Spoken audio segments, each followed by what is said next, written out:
In this video, Dr. Longo discussed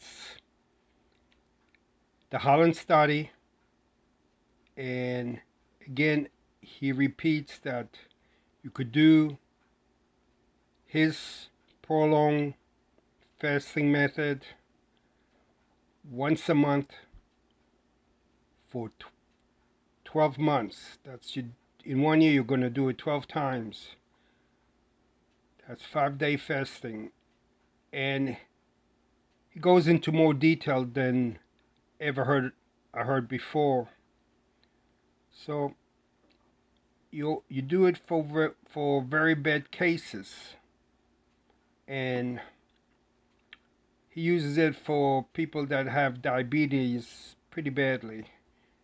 And with my neuropathy for my feet, it's a pretty bad case, so it's going to take some time to do it. So I'm going to play the video so you guys can hear it.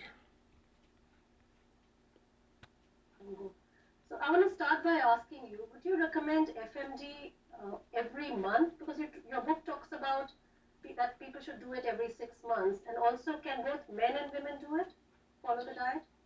Yeah, so both men and women can do it, and every month now we're testing that for diabetes patients. We have a study in Holland, which is finished. Soon enough, we'll publish on that. Yeah, so if somebody has diabetes, then they can talk to their doctor and consider the fasting mimicking diet once a month. But for most people, I think about 2 to 3 times a year. Of course, if somebody's overweight and obese, it might be 3 to 4 times a year. So it's just probably best to work with a professional, either a doctor or a nutritionist. But this has to be adjusted based on the risk factors and also the initial problems of that person, particularly abdominal circumference and abdominal weight. No, but if it's a healthy person, can a healthy person do it every month? Just to maintain weight and, a healthy person should not do it once a month. The idea of the fasting weekend diet is you do it when you need to do it.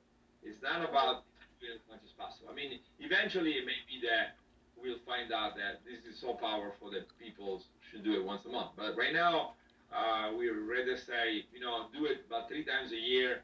And but if it's not enough, then you might have to do it once a month, because weight and again being obese or being overweight and just eating too much, right? Remember the mice, right? That I just showed. They had a terrible diet, very high fat, very high calorie, and so once a month was necessary. And they returned to, for almost everything we looked at, to normal. But yeah, if you don't have a bad diet to start with, and if you don't have a bad weight and lots of problems, there is no need to do it once a month. So there's no evidence that shows that it will benefit healthy people if they do it every month. In the clinical trials, we've done it once a month, but we don't think that that's recommendable right now unless you have diabetes and your doctor agrees that you should do it once a month. You mentioned biohacking. So is it that? So this is the most detail I've heard of this Holland study. And in my case, the only thing that they say, it's progressively going to get worse. And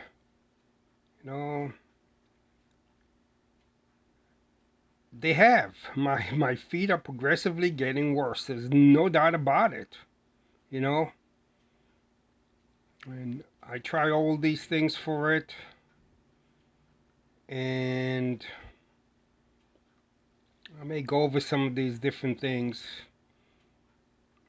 Right now I'm taking high intensity, high strength training for my total body. And what limits my ability to do it is how much pain am I willing to tolerate while I'm doing the exercise. When I first started, I would do the track machine at 1.1 with tremendous pain. Now I can do it at 3.3 miles per hour with acceptable pain. That means I could, the whole session, I could go at 3.3. Breathing it, I look strong, but I have pain. I have pain doing it. Now I do it at 3.6. Well, at 3.6, I have tremendous amount of pain, but I still do it at 3.6. You know, that's the only way I'm going to be able to have 3.6 with less pain. I got to work my way through it. And right now, at 3.4 miles per hour, you know, I have about the same pain as at 3.3. So I'm going to toggle up to 3.4 and use that as my base sort of where I'm going to work with the exercise. And guys, it's not very pleasant that your limitation is the level of pain that you're willing to tolerate. It's hard to imagine an existence where you do stuff to the most pain that you're willing to accept upon your body. And you know, I truly believe it's the pain is not harming me. It's just there, and I gotta work my way through the pain. But there's no escaping. Well, yeah, I could go back to 1.1 and I have no pain. I could go to 1.1 miles per hour and absolutely have no pain. I could probably do 2.5 and have no pain. So I do progress in a positive manner, but all I do is I keep going higher and higher until I work through that level and raise it higher, and then I could go back to the lower level and do it for the whole session that I'm going to do it with an acceptable limit of pain. But you know, sometimes I'll throttle it up, and you know, I run it for my time, you know, my time for that particular exercise at that particular day, and and when I finish my legs and feet, because by then the legs are involved with the feet, you know, I say to myself, that was crazy. You know, that was a crazy thing to do.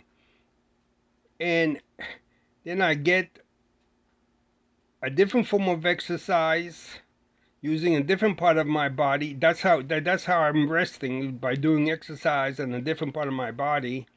And I go back to doing exercise related to the feet and legs again. You know, I mean, that's what I'm there to do, is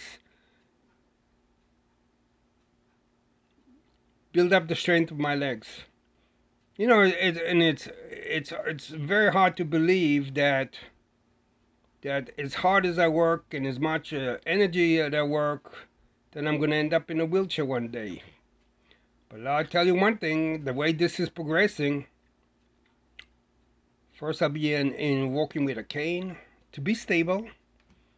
Then I'm going to be walking with a walker to be stable.